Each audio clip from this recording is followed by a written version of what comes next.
dentro de la providencia de Dios. Veo varios rostros conocidos de hace varios años que no venía por acá. Siempre han estado en mis oraciones y siempre hemos estado atentos a lo que Dios ha venido haciendo acá en la iglesia de Barbosa y contentos de ver cómo muchos de ustedes siguen perseverando. Veo rostros nuevos, caritas nuevas y me alegra eso. Y qué bueno saber que estamos perseverando conforme a lo que Dios tiene establecido. Bueno, quiero que vayamos juntos a Gálatas, capítulo 5. Hoy vamos a estar estudiando en esta escuela dominical un tema sumamente importante, como todos los temas de la Escritura, y es acerca de la libertad cristiana.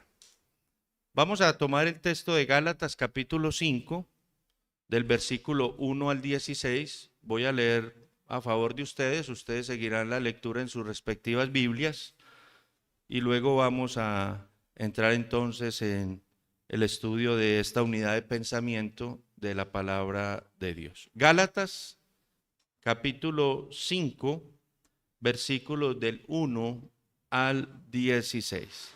Dice así la palabra del Señor. Estad pues firmes en la libertad con que Cristo nos hizo libres, y no estéis otra vez sujetos al yugo de esclavitud. He aquí, yo Pablo os digo que si os circuncidáis, de nada os aprovechará Cristo. Y otra vez testifico a todo hombre que se circuncida, que está obligado a guardar toda la ley. De Cristo os desligasteis los que por la ley os justificáis, de la gracia habéis caído. Pues nosotros por el Espíritu aguardamos por fe la esperanza de la justicia, porque en Cristo Jesús ni la circuncisión vale algo, ni la incircuncisión, sino la fe que obra por el amor. Vosotros corríais bien. ¿Quién os estorbó para no obedecer a la verdad? Esta persuasión no procede de aquel que os llama. Un poco de levadura leuda toda la masa. Yo confío respecto de vosotros en el Señor, que no pensaréis de otro modo, mas el que os perturba llevará la sentencia, quien quiera que sea. Y yo, hermanos, si aún predico la circuncisión, ¿por qué padezco persecución todavía? En tal caso se ha quitado el tropiezo de la cruz. Ojalá se mutilasen los que os perturban, pero vosotros, hermanos, a libertad fuisteis llamados. Solamente que no uséis la libertad como ocasión para la carne, sino servíos por amor los unos a los otros. Porque toda la ley en esta sola palabra se cumple: amarás a tu prójimo como a ti mismo. Pero si os mordéis y os coméis unos a otros, mirad que también no os consumáis unos a otros. Digo pues, andad en el Espíritu y no satisfagáis los deseos de la carne. Mis hermanos, en este texto nosotros vemos que la carta de Gálatas tiene un tema, obviamente, que encierra toda la carta. Recuerden la importancia de tener el texto dentro del contexto, ¿no?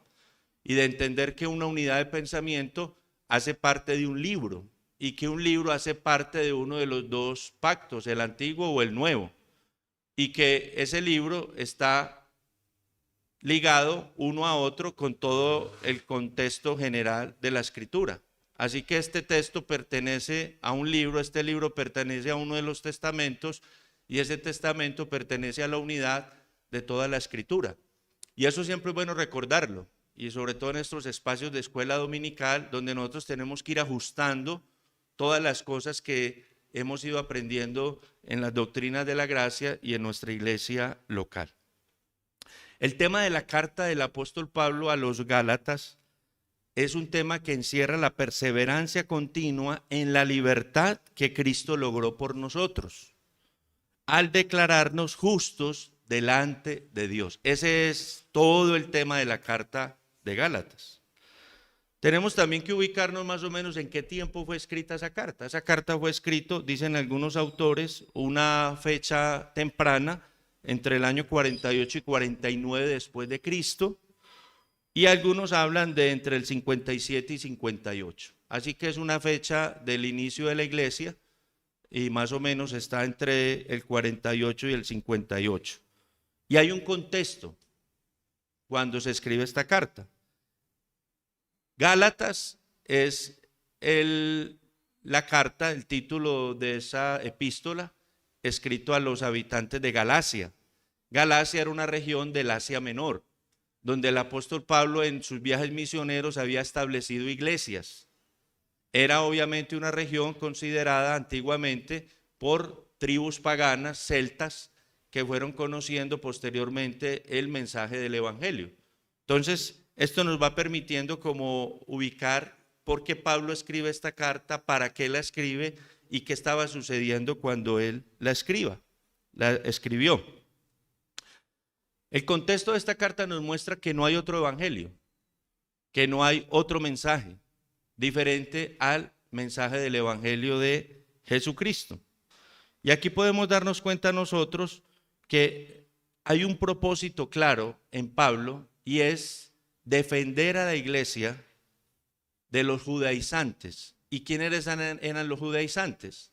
Eran judíos que se habían vuelto cristianos, habían abrazado la fe cristiana, pero aún consideraban muchos de ellos que sí, Cristo era suficiente, pero que era necesario mantener la práctica de los ritos del judaísmo. ¿Como cuáles?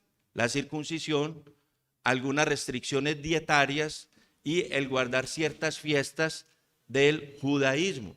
Entonces Pablo ataca directamente a los judaizantes, que estaban diciéndole a los cristianos que sí, Cristo era suficiente, pero era necesario hacer algo más.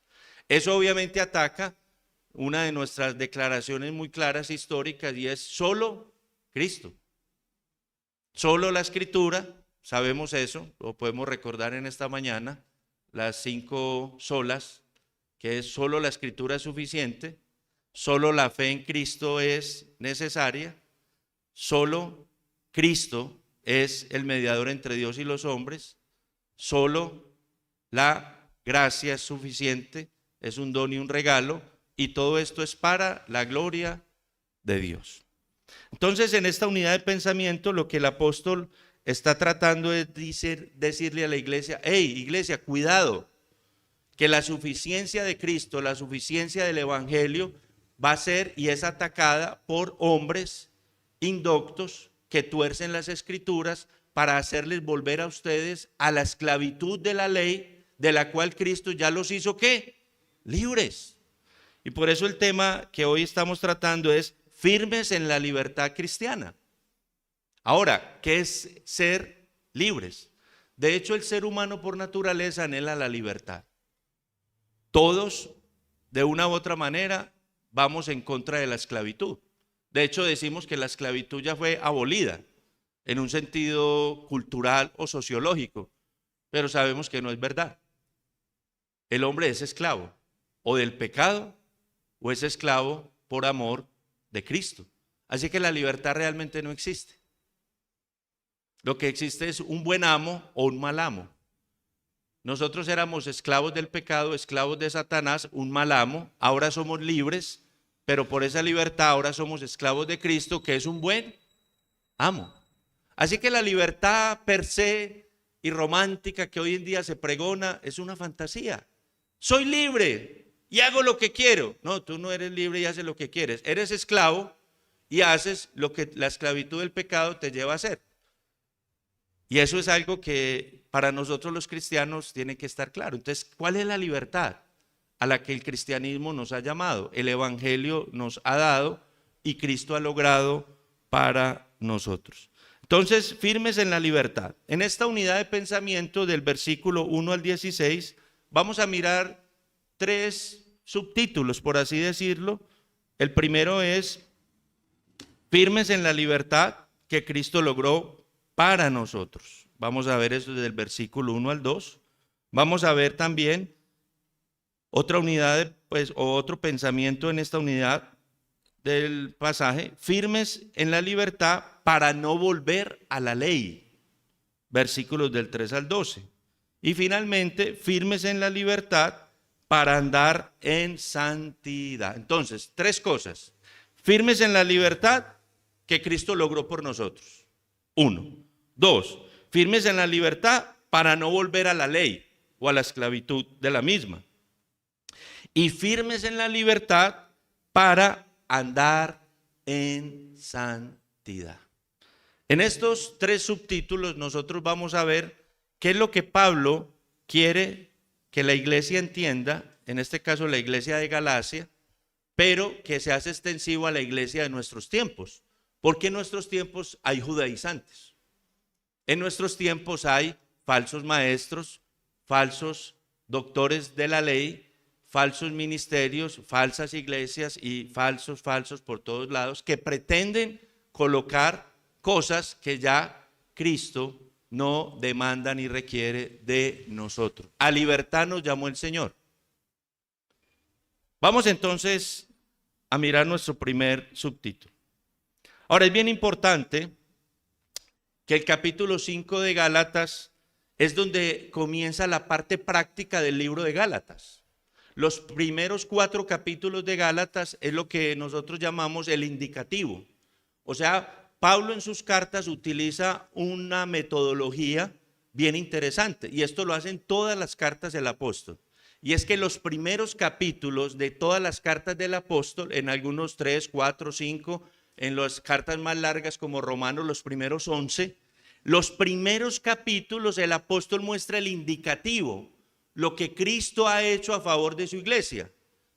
La condición del hombre de pecado, de maldad, de muerte y cómo Cristo a través del sacrificio de la cruz ha logrado la justicia, la redención, la libertad, indicando lo que Cristo ha hecho a favor de la iglesia que somos tú y soy yo.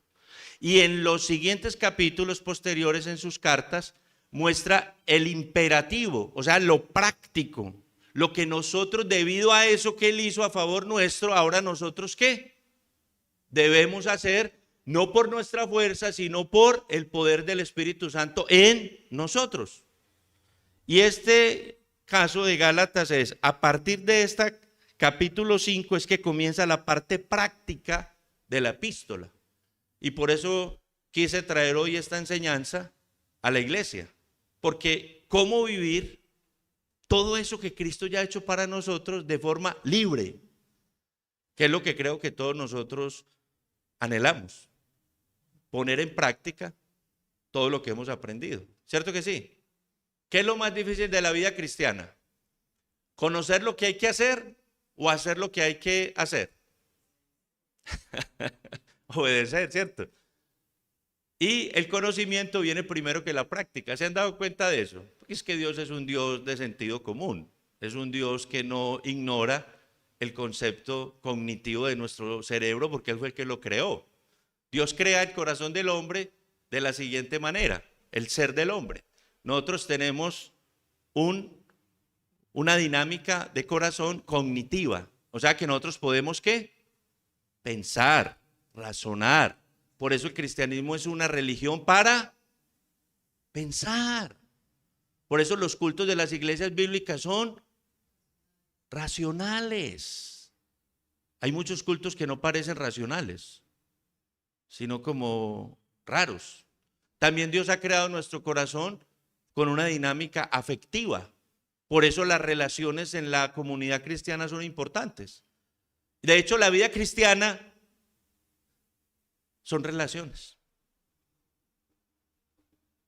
Me decía alguien en estos días, Luis, resumime la vida cristiana. Y yo, relaciones correctas, que comienzan con una relación vertical correcta con Dios y una relación horizontal con nuestros hermanos.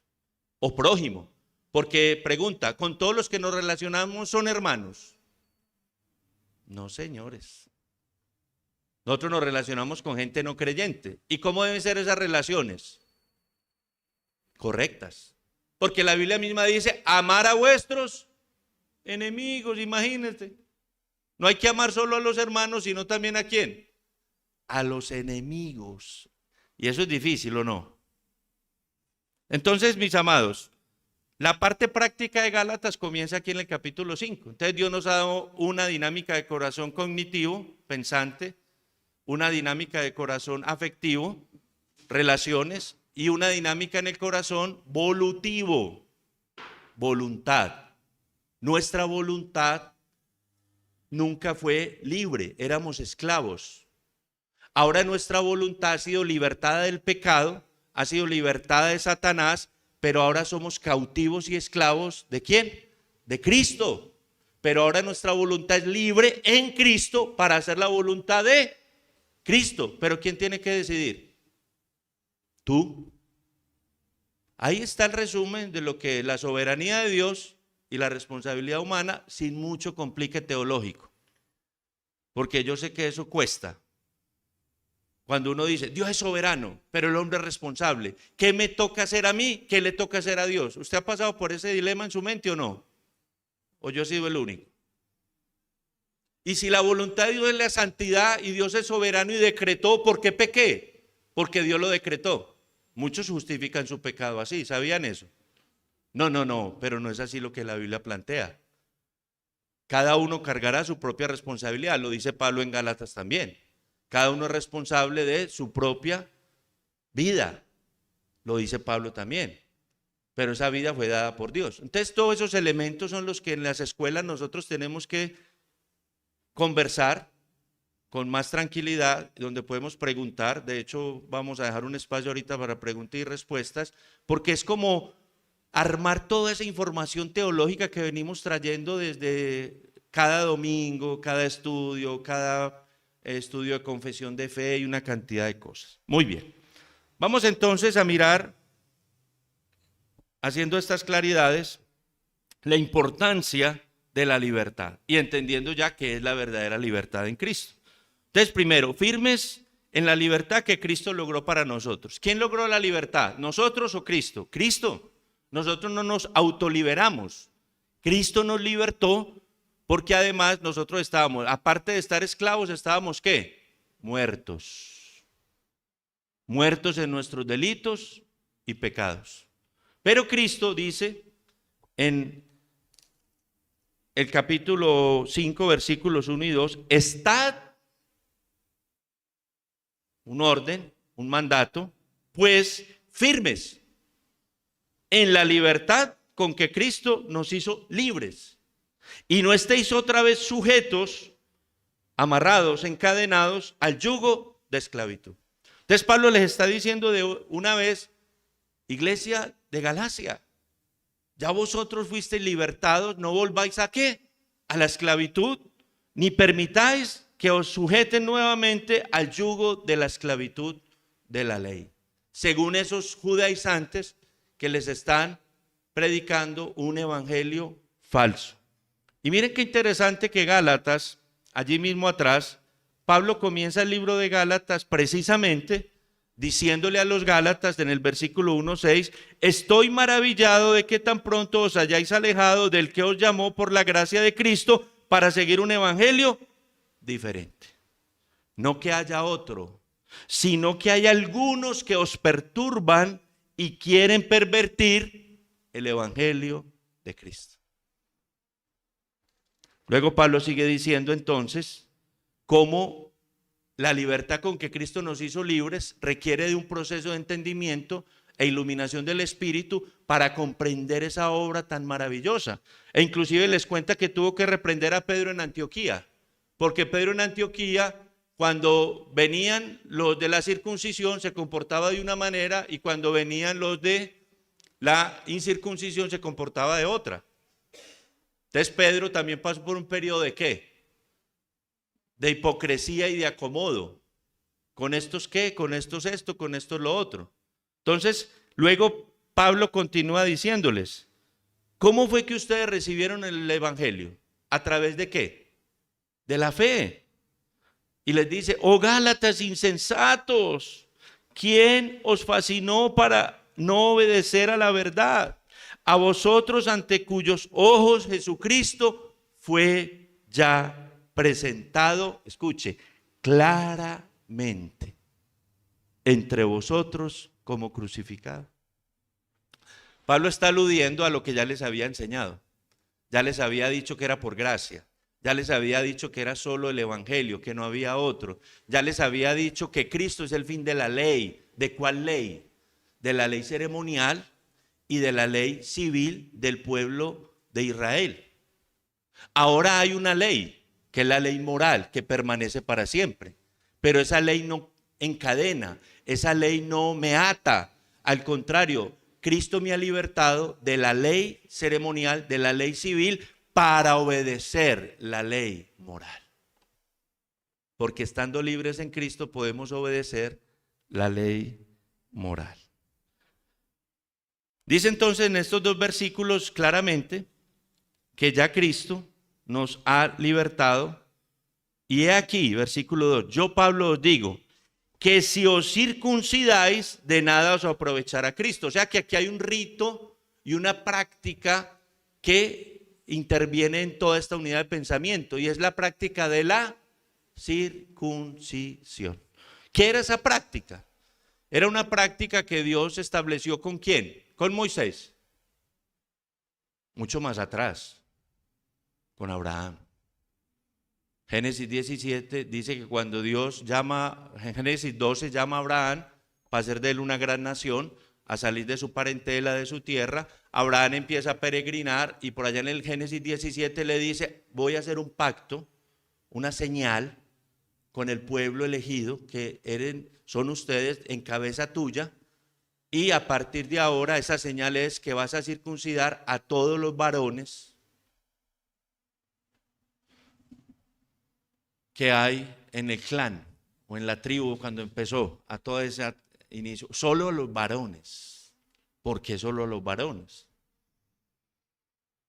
¿Qué era la circuncisión? Era cortar de las partes genitales del hombre el prepucio y echarlo fuera.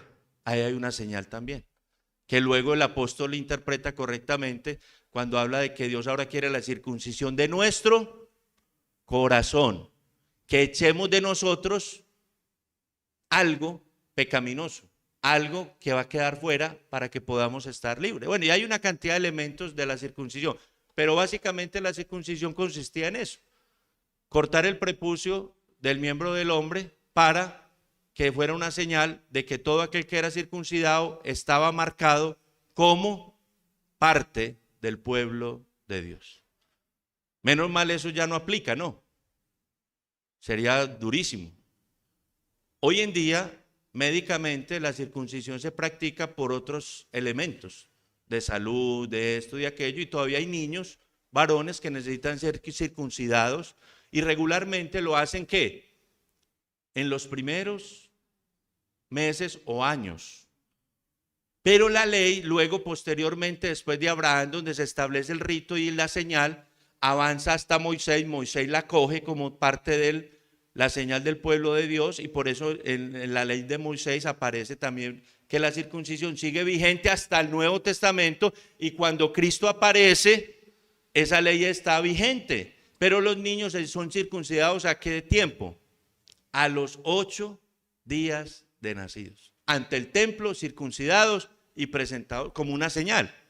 Pero a Abraham le tocó durísimo, porque en el momento que hace el pacto Dios con Abraham, le dice, vas a circuncidarte tú y todos los varones, y Abraham ya tenía casi 100. Y una circuncisión para un adulto es más dura. Lo hicieron, mandato, señal. Entonces, eso representaba la separación y la exclusividad de un pueblo elegido por Dios para un propósito especial que al tiempo sigue vigente. Pero ya nosotros la señal que hoy en día tenemos es ¿cuál? ¿Creen ustedes? ¿Cuál es la señal del cristiano? A ver, diga cualquier cosa que estamos en escuela. ¿El bautismo en el Espíritu es una señal? ¿El haber sido regenerados y entender que somos cristianos? ¿Puede alguien decir, es una señal?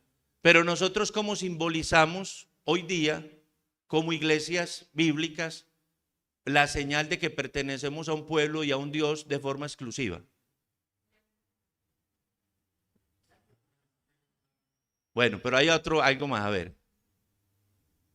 El bautismo. ¿Ah? Sí, pero ¿quiénes deben celebrar la cena?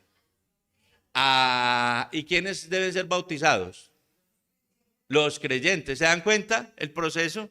Entonces todo eso hace parte de la nueva señal en el nuevo pacto. Entonces la cena es una señal, un símbolo, pero nosotros decimos que lo ideal es que, y bíblicamente, que participen de la cena los que son verdaderos creyentes y han sido ¿qué?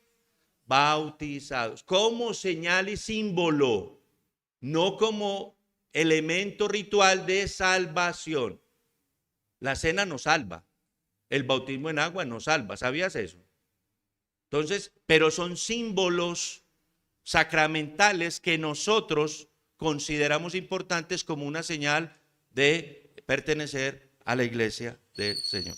Ahí yo creo que con eso clarificas un poco el tema. ¿Y por qué la circuncisión en ese entonces era el debate? Porque para un judío practicante lo primero era ser circuncidado, punto. Pero ¿qué sucedía? Que desde el Antiguo Testamento Dios empieza a evidenciar que los ritos a él no le importan, que los sacrificios no le importan, que son señales, pero que lo que Dios siempre le ha importado es el corazón del hombre, y que Dios demanda del hombre es ¿qué? Obediencia, quiero, y no sacrificios.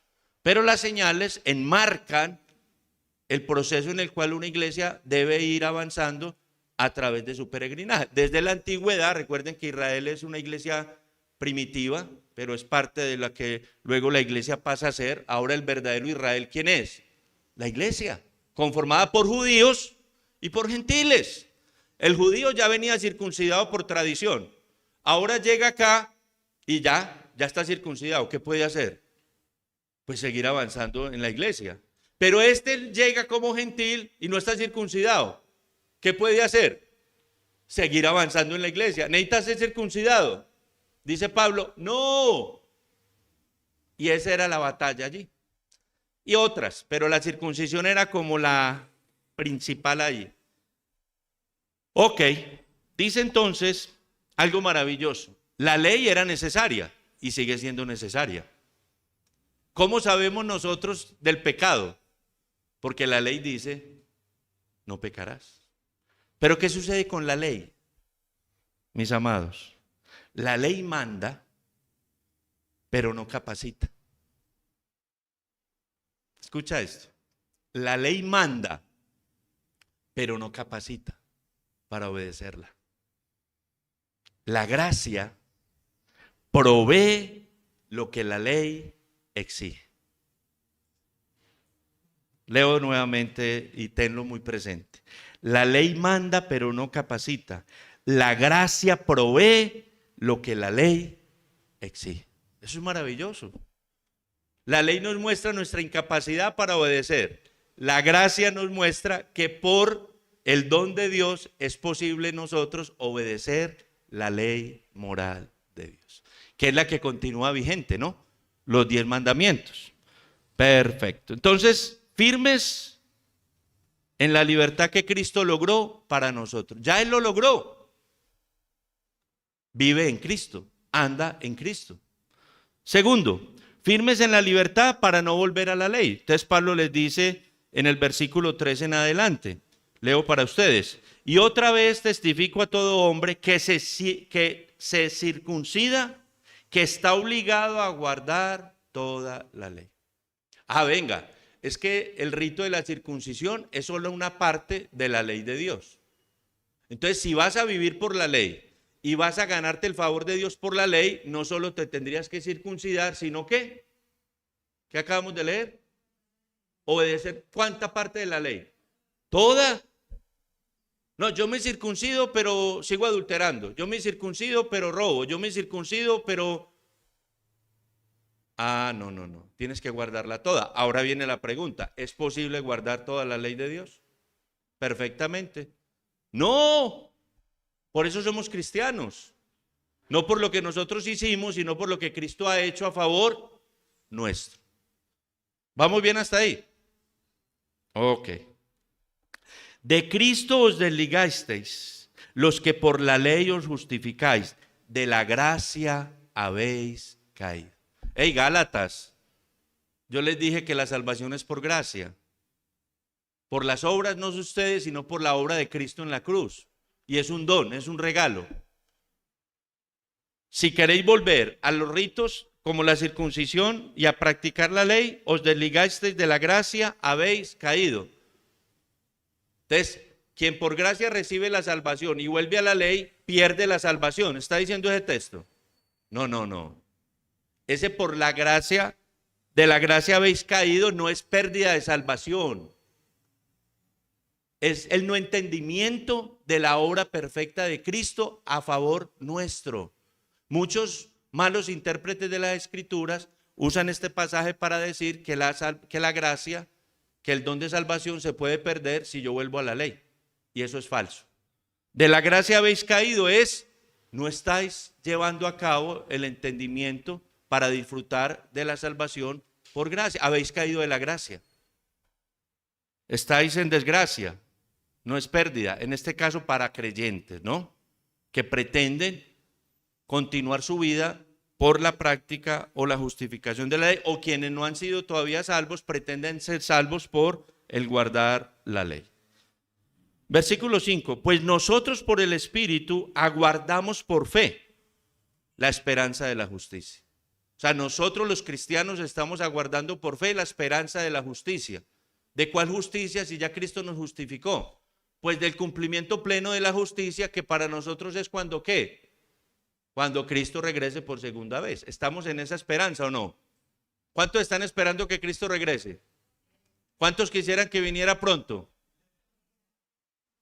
Pero no va a llegar cuando usted y yo queramos. Es cuando Él ya ha determinado que llegará. Anhelamos que sea pronto, pero no podemos decir. Ahora la pregunta, ¿usted anhela que llegue pronto para escapar de lo que está viviendo? ¿Para no sufrir más? Ahí tendríamos que revisar, porque podría ser pecaminoso ese anhelo. Porque Pablo dice, para mí el morir es ganancia. Ese no implica quitarme la vida para ir, ¿no? Eso no es una decisión de un creyente, nunca debe ser. Entonces, pero el vivir es por causa de Cristo. Entonces, si tú estás anhelando la segunda venida por escapar de la situación actual que estás viviendo, tienes que revisar. Porque la situación actual que estás viviendo cumple un propósito en el plan de Dios. Y es la formación del carácter de Cristo en ti y en mí. Y tú no puedes rechazar eso. Tienes que estar agradecido. Como Pablo lo dijo. ¿Te acuerdas? Sé vivir en abundancia y sé vivir en escasez. En todo y por todo he aprendido ¿a qué? A ser agradecido. Mi hermano, yo sí quiero que Cristo venga pronto, pero para seguir disfrutando de Él. Mientras tanto, sé que Él nos sostendrá aún en medio de cualquier adversidad, como lo ha hecho hasta ahora. ¿O no ha sido así? Dios te ha sostenido, ¿cierto?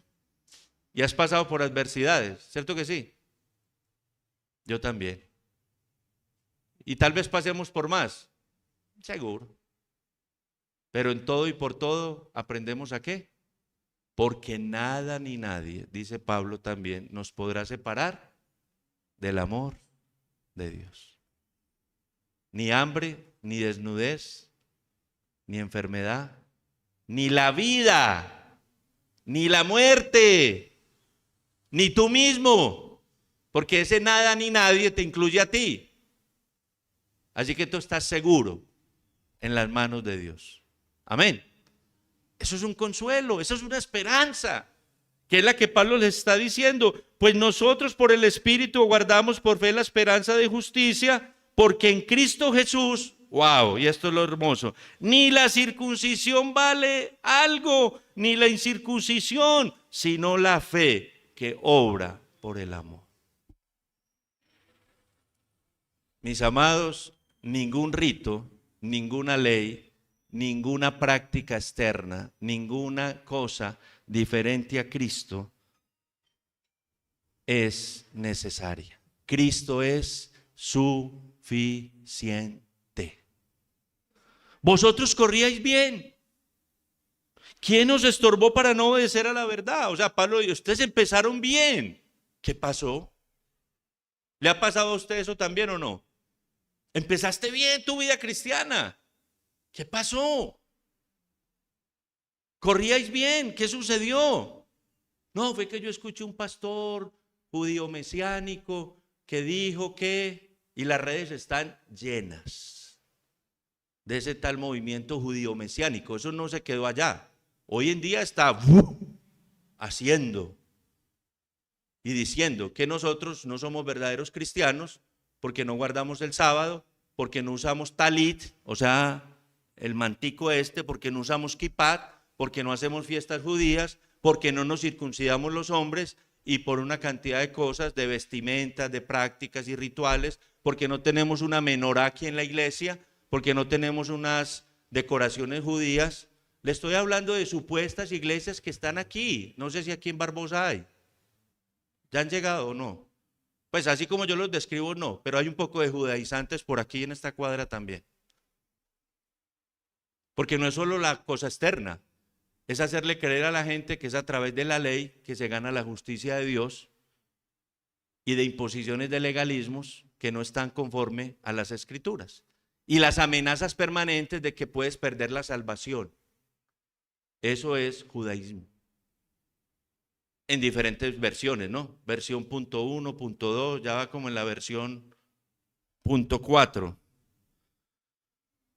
Mis amados, corríais bien. ¿Quién os estorbó para no obedecer a la verdad? Esta persuasión, o sea, esto que ellos quieren persuadirte a hacer, no procede. Escuche, estoy en el versículo 8. No procede de aquel que os llama. ¿Y quién fue el que los llamó a ellos? A la iglesia de Galacia. Pablo. Cristo. Esto no procede de aquel que os llamó. Un poco de levadura leuda toda la masa. Está haciendo alusión a la levadura de una forma negativa. Y es que la levadura es una pequeña cosa que afecta a toda la masa. Entonces, algo pequeño, una enseñanza falsa, una enseñanza equivocada, fuera de la doctrina, dentro de la iglesia, ¿qué puede hacer? Leudar toda la masa. Y ahí la importancia que nosotros como iglesias bíblicas somos celosos de mantener una historicidad y una confesionalidad. ¿Ya está entendiendo eso? Porque el día de mañana puede llegar aquí a esta iglesia de Barbosa y entrar por este pasillo un hermano con churritos aquí en el pelo, con una kipá y sentarse acá. ¿Y usted qué va a hacer? No lo puede apedrear, ni sacar a patadas, nunca vaya a hacer eso. Pero ese puede llegar y puede decirle, pastor, esto aquí me gusta, yo voy a seguir viniendo, pero él va a seguir viniendo con su atuendo. ¿Y usted va a empezar a qué? A inquietarse. Y como usted no es chismoso, sino que busca información para orar, va y le dice, hermano, venga, ¿usted por qué se viste así? No, hermano, lo que pasa es que yo soy cristiano, yo creo en Jesús Hamashia. Yeshua Hamashia. Ay, ¿qué es eso? No, ese es el nombre correcto en hebreo de Jesús. Jesús el Mesías. Yeshua Hamashia. Uy, eso suena cachetón, como dicen por ahí. Entonces usted ya empieza a decir, cuando menos pensó, ya la hermanita dice, hermano, Yeshua Hamashia te bendiga. Estoy explicando la levadura que puede hacer. Y el hermano es un judío mesiánico. O sea, él cree que Cristo es el Redentor. Pero empieza usted a dudar. Ay, ven, y entonces, ¿por qué nosotros aquí vestimos así? Y él les va a decir, no, ustedes sí son cristianos, pero no van bien, les falta. Estoy poniendo un ejemplo ilustrativo que ya ha pasado en iglesias reformadas y bíblicas. Hemos tenido gente que se han ido y ahora hacen parte de iglesias judío-mesiánicas. Y usted dice, ¿cómo? ¿Qué pasó ahí? Pues lo que Pablo les está diciendo. Vosotros corríais bien. ¿Quién os estorbó para no obedecer a la verdad? Y estoy hablando de un ejemplo hipotético, pero no necesita entrar alguien con esas características acá. Las redes están llenas. Y como yo sé que usted no tiene redes, ¿cierto, jóvenes? Ustedes no tienen redes, ni Instagram, ni Facebook, ni TikTok. Y los viejos tampoco, ¿no? Todos las tenemos, porque están ahí y son necesarias para el avance del reino. Amén. Pero por esas mismas redes se extiende la falsa levadura. Hay que estar firmes en la doctrina. Y ese es el mensaje de Pablo. Gálatas, la verdad es Cristo, no hay otro evangelio. Y esos que os perturban a vosotros, yo confío en el Señor, que vosotros no pensaréis de otro. Voy para el versículo 10. Yo confío respecto de vosotros en el Señor, que no pensaréis de otro modo. Mas el que os perturba llevará la sentencia, quien quiera que sea. O sea, Pablo aquí ya está sentenciando a un falso maestro. Quien quiera que os esté perturbando llevará la sentencia. Y algunos le dicen, pero Pablo, ellos vienen y nos dicen que tú predicas la circuncisión en otras iglesias, que tú eres un judío que se convirtió al cristianismo, pero que tú predicas circuncisión también. Y Pablo dice, versículo 11, y yo, hermanos, si aún predico la circuncisión, ¿qué es lo que le están diciendo a él? ¿Por qué padezco persecución entonces? Todavía. O sea, si yo me estoy comportando como un judío practicante de la religión judía, ¿por qué me creen que me persiguen? Pues porque he obtenido y he decidido poner las leyes ceremoniales y toda mi práctica religiosa como basura por causa del conocimiento de Cristo. Por eso me siguen persiguiendo. Porque sí, yo era judío de nacimiento, fui circuncidado. En cuanto a la ley era un fariseo. Y en cuanto a la forma de enseñanza y práctica, tuve el mejor maestro. ¿A los pies de quién? De Gamaliel. Yo soy de pura raza judía. Y todo esto es basura por causa del conocimiento de Cristo, que es la única verdad. Ese es Pablo. Yo hablo más suave que Pablo. Pablo en esta carta está siendo más duro. Ojalá, si yo entonces, ¿por qué todavía hay persecución? En tal caso, si fuese así, he quitado el tropiezo de la cruz. Que acuerde que Pablo decía que la cruz era locura, ¿sí o no? Pero para los que se salvan, ¿era qué? La verdad maravillosa. Pero para los que se pierden, ¿es qué? Locura. Si yo todavía practicara el judaísmo, quitaría el tropiezo de la cruz, porque es que el incrédulo tropieza con la cruz. Porque es algo que no puede entender, porque es locura. ¿Quién entiende que Dios se hace hombre, toma forma humana en la segunda persona de la Trinidad, muere por tus pecados y mis pecados y debe derramar toda su sangre para justificar a toda su iglesia elegida por gracia desde antes de la fundación del mundo y tiene que satisfacer la ira de Dios a tu favor y el mío? ¿Tú entiendes eso ya? Sí, porque eres creyente, porque se te dio el don.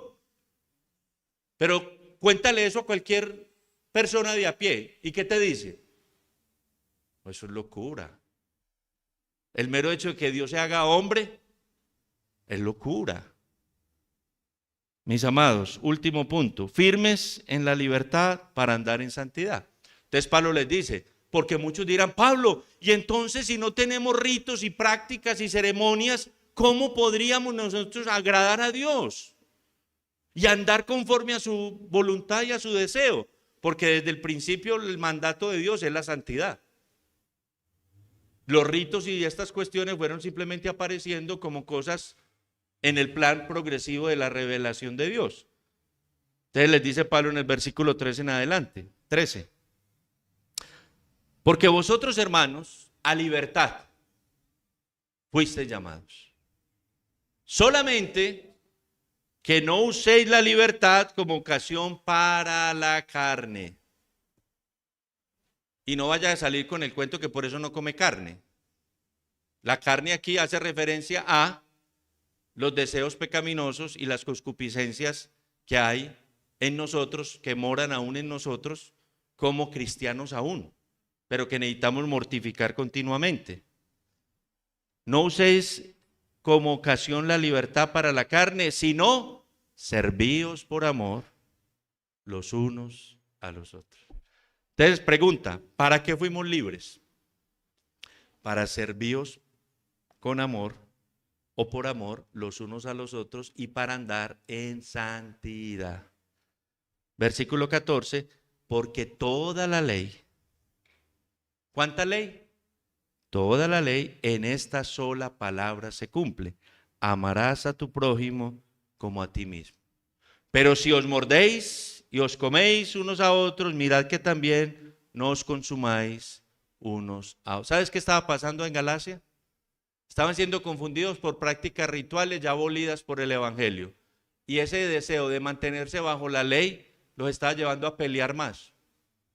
Se estaban comiendo, en este sentido está diciendo pleitos, mordiéndose y consumiéndose unos a otros. Era una iglesia que había empezado bien, se dejó contaminar de legalismo, de judaísmo y estaban antes ¿qué?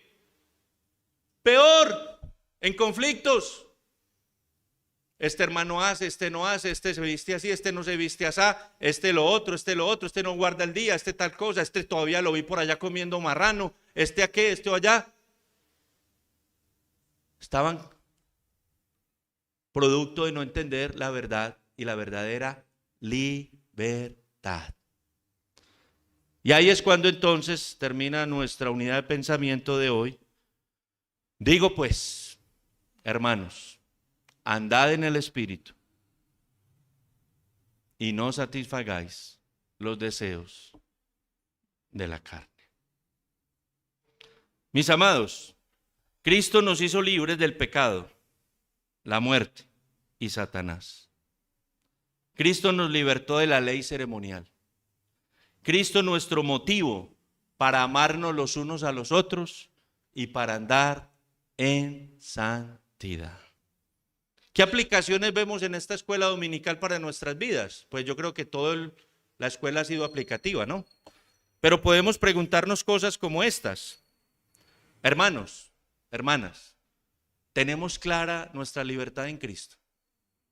Pregunta. ¿Qué pecado aún te esclaviza cuando ya eres libre? ¿Qué pecado aún te esclaviza cuando ya eres libre? Y amados, nuestra motivación para andar en santidad es la gratitud de la redención perfecta y justificación perfecta a nuestro favor.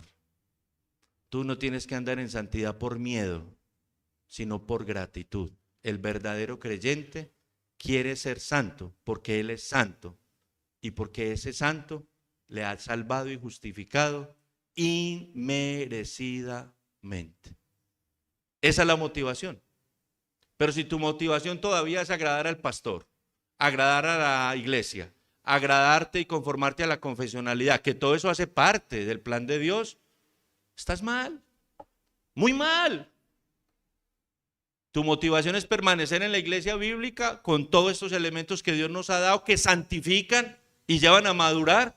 Pero tu motivación tiene que ser agradar ¿a quién? A Dios.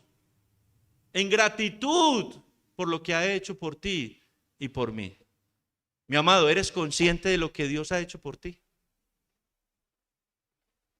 ¿Es suficiente para agradarlo a Él e intencionalmente querer andar en santidad? Yo creo que sí.